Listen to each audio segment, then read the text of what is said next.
Great morning, holy brothers! Thank you so much for joining us on our pathway to peace, inside the garden of peace. If you're following along, we're on the bottom of page 87, and today's lesson is called Prioritizing Prayers. That's right, you need to make important times for the things that you care about. Make sure not only do you learn about, think about, implement it, but in order to make it real and not to fall prey to the evil inclination, you need constant help and security from God in everything that you do. And if you want to make it real and important in your life, you must pray about it. No questions about it. If you're not praying about it, I'm just telling you that it's not important in your life. I don't care how many protection measures you're going to take, you are always going to fail unless you get divine assistance from above. If he's not helping you, you're not helping yourself. Pray for what? Anything in life. Right now, it may be about marriage. It may be about not opening your mouth. It may be about a business deal that you want to go through.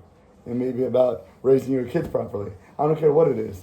Whatever is important to you in life, make sure you set aside time to pray about it. Everything. So, bridging the gap between a wife's needs or her wants and a husband's other obligations is seldom easy. It is not something that is going to be a piece of cake.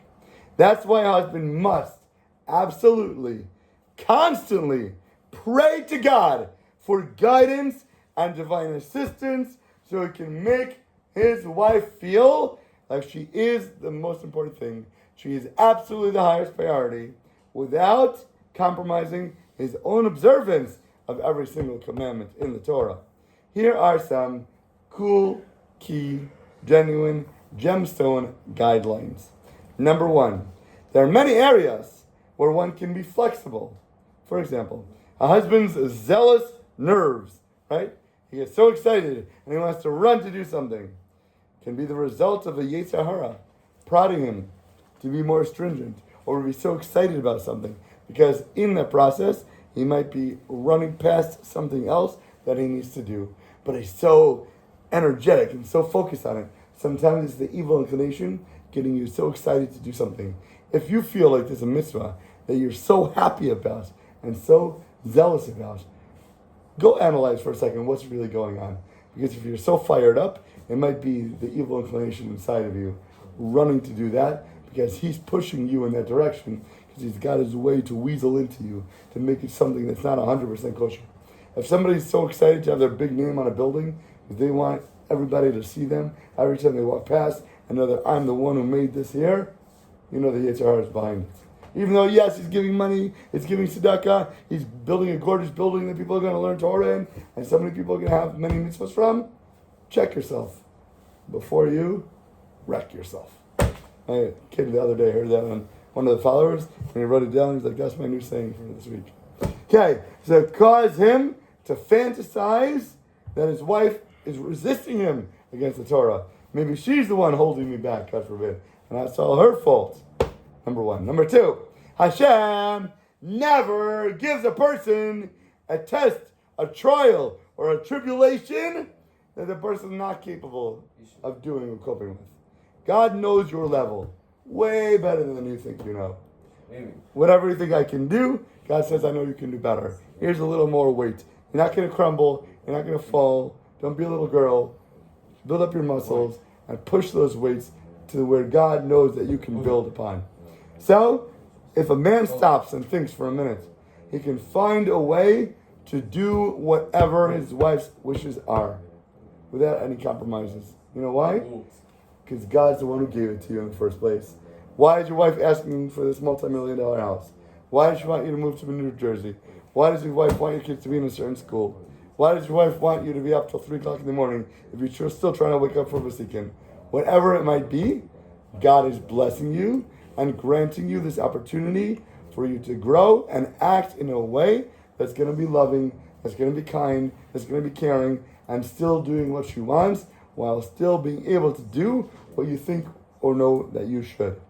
Number 3, if a husband gives a wife the feeling that she is the most important thing in his life and she's the number one priority in all the halachically permissible areas, and he's doing things within the realm of Torah, and he makes her feel important in those, guess what? What about when she comes to ask you to violate the Torah? What about when she comes to ask you forbidden things? Hashem says, if you're doing all the things right in the good areas, she will never, ever possibly demand something that is outside the code or context what Jewish law allows. And don't say, oh, but why my wife loves this, she loves that. It's not about the wife. It's about God. It's about what position He's going to put you in. Stop thinking that there's other powers and realms in the world that you have to worry about. First of all, your anxiety, your worry, and your stress are all ridiculous because they're just the Yetzer Hara wrapped up in a present. If you believe and know God and you follow His ways, you would never have those type of thoughts. Don't worry about the what-if scenarios. Deal with what God gives you. Conquer those. Dominate those. Be amazing. A wife opposes the Torah only when her husband makes her sick of the Torah and makes her feel like she's competing against God and the Bible for her love, for her attention, for her affection. If you're going to make it a competition, you're going to lose. You're going to lose in the Torah and you're going to lose against your wife. Both ways you're going to be sucked down into hell with. But if you do, yes. You don't think it's more of how they were raised that the wife was brought up. It's a little bit. The society she's in. All the other factors. Okay. Let's say now the person is a workaholic. Once upon a time. Wait. Do you want to hear the question, or do you want to say the question yourself? I love to. If it's just we're only here for props, then I'll just sit here and smile. I love to make your stories. But if it's like real class, then let me ask a question. Into scenarios like me loving. Sadik, listen. If you have a girl that lives in a house, her whole family is workaholic. A princess, let's say. No, workaholic family. So if she marries a guy that's also workaholic and he comes home late, leaves early, she's kal v'chomer in her mind. She doesn't know anything else. But vice versa. Now, if you have a girl that her husband is, let's say, Hasidic or whatever it is, and that's how the house she grew in, that her father's in the kollel all day, so she knows her husband should be in the kollel all day learning. But if it's a girl that her father never even prayed in her life, and her husband wants to go to the early minyan, late minyan, this minyan, so it's like, Habibi, I think you're overboard. I think you're a little bit on the side. You understand? You're doing so much. I think it's really that. Of course, everything's from a divine place, but at the same time, but here comes the but. It's not about that. I think at the same time, it's also look. Don't pick a donut and want a gefilte fish flavor.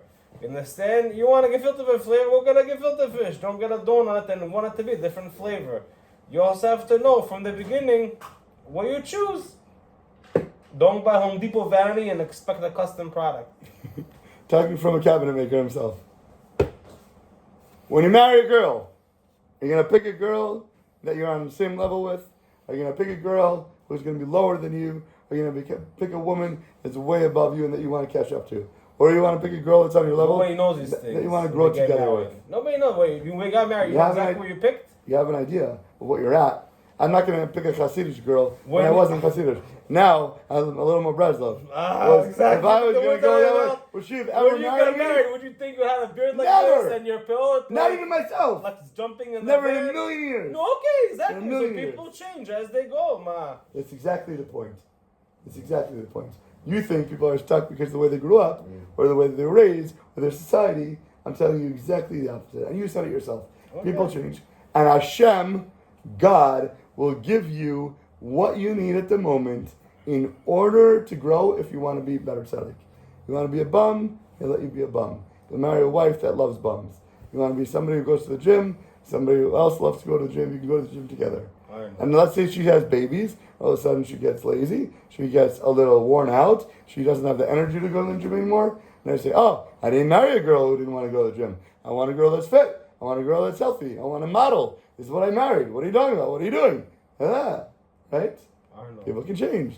As things develop, there are different situations in life, different scenarios, different situations that are going to come to a point where people are going to have to choose and decide, and maybe things just happen, whatever it is. But if you're doing things on the path of God, God will ensure that He is there protecting you and carrying you along the way.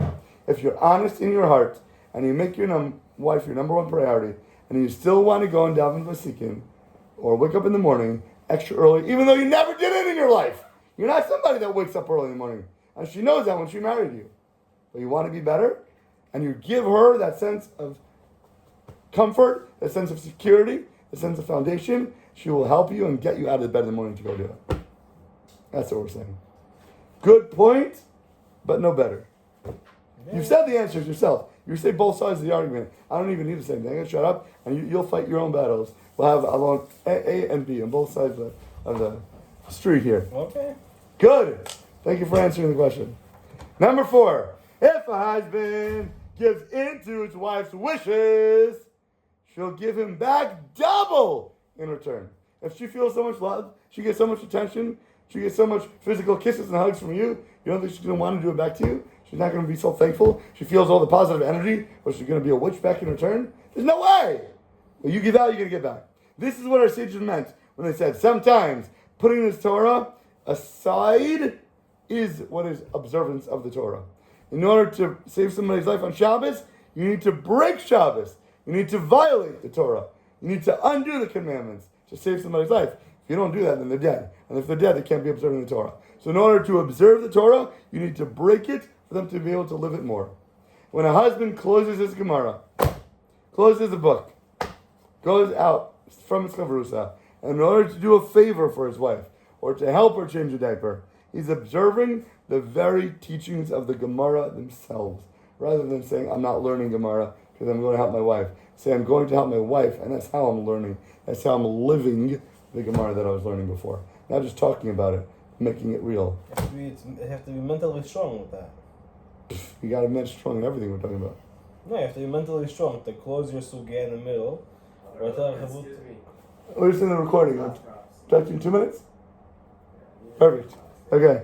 So, when in doubt, number 5, the hot cups is next to the fridge. On the right side, under the table, by the wall. On the right side of the fridge. Number 5. See, we're live here, man. When in doubt as to how to placate your wife and to observe the Torah's commandments at the same time, consult your local Orthodox rabbi. Pick up the phone. Talk to a mentor. Talk to your friend. Try to see the situation, not that you're stuck in a box. I don't know what to do right now. What should be my course of action? My wife wants me to do A, but I want to do B. I want to try to keep the Torah. I was trying to see. How do I fulfill but some rabbis don't follow this lead. Okay. What? We went over this last time, but we the 100% dress. did. About the dress, yes or no? We 100% do. All the time. Okay, and so I'm telling some you, rabbis there are some rabbis would say, oh, tell your wife, I don't like it. And some rabbis would say, I'm not getting involved. And then there's you. It looks beautiful. If you want to talk Torah and MS, and the bottom line, this is it. When you have some people that are going to answer differently, I'm not here to talk about other rabbis. If you it says, ask your qualified rabbi. If you in this area, if you are asking me, or you are listening to the video, or you have an audio recording, whatever it might be, please be my guest. Pick up a phone, call me anytime, text me anytime, write in the comments. I'll have a private conversation with you. We'll have messages all day. We'll be a personal questionnaire answering right here. On this level of emunah. People who don't have emunah, they might ask a rabbi, and they might give him a different question. Even in kashrus, you're talking about an oven. I was upstate New York, and there were barely any from Jews there. We had barely 10 families that came to the synagogue. And in the synagogue, you had many families that were not religious at all. They had one oven for meat, for dairy, covering things, not covering things, whatever happened. The rabbi, Orthodox, gave a law that in the synagogue, because of the people that were here, these are the laws we're going to follow. And so I asked him in my house, 2 ovens, no, you can't do this. For you, this is not kosher. 2 totally different answers about the same question. Who you are, what scenario, that's what you need a rabbi for. You should be learning enough to understand how to apply halakha in the exact situation within the realm of Judaism. Not talking like, forget God for a minute. Using the Torah, how to qualify and interpret it. So yes, you're going to have people that might give you different answers. But if you want to live a life in this realm, coming close to your Creator, and having a real connection, and loving your wife, and giving her what she needs, what you're supposed to do to grow, I'll answer you. I'll be here for you. Talk to somebody outside these circles, they're going to give you very different answers. But don't rely on that. If you want to be your best, I will help you get there. And with that, have an awesome day, Shisley! Amazing! Rest of your day. Dun, dun, dun, dun.